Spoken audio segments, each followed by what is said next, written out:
Top quality और consistent performance के लिए सिर्फ सिल्वर पंप नाम याद रखना। একসময় খাটো চোখে দেখা হতো, এখন মদ্যপান খুবই স্বাভাবিক বিষয়। বিয়ার, হুইস্কি, ওয়াইন, রাম, মদের এখন ছড়াছড়ি। দেশের একটা বড় অংশই এখন মদ্যপানে অভ্যস্ত। কোন রাজ্য সবথেকে বেশি মদ্যপান করে জানেন? নামটা জানলে চমকে যাবেন।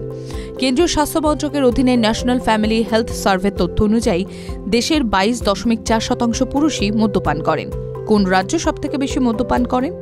ICRIER এর তথ্য অনুযায়ী দিল্লি বা মুম্বাই নয়, দেশের মধ্যে সবথেকে বেশি মদ্যপান করে অরুণাচল প্রদেশ। এই রাজ্যে 56.6% নাগরিক মদ্যপান করেন। তেলেঙ্গানা রয়েছে দ্বিতীয় স্থানে, এখানে 50% নাগরিক মদ্যপান করে। ঝাড়খণ্ড রয়েছে তৃতীয় স্থানে, 40.4%। ওড়িশা রয়েছে এরপর, এই রাজ্যে 38.4% নাগরিক মদ্যপান করে। সিকিমে 36.3% নাগরিক মদ্যপান করে। ছত্তিশগড়ে 35.9% মানুষ মদ্যপান করে।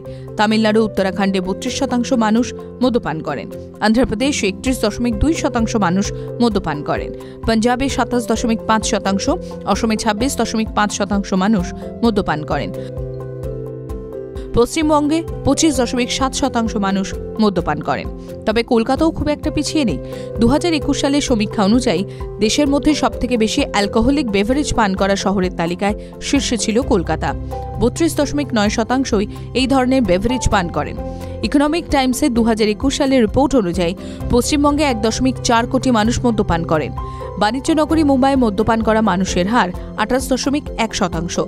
লখনৌয়ে এই সংখ্যাটা হল 27.9%। বেঙ্গালুরুতে মদ্যপানকারীর সংখ্যা 27.3%।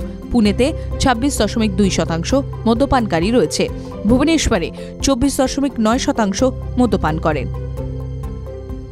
TV9 Bangla digital.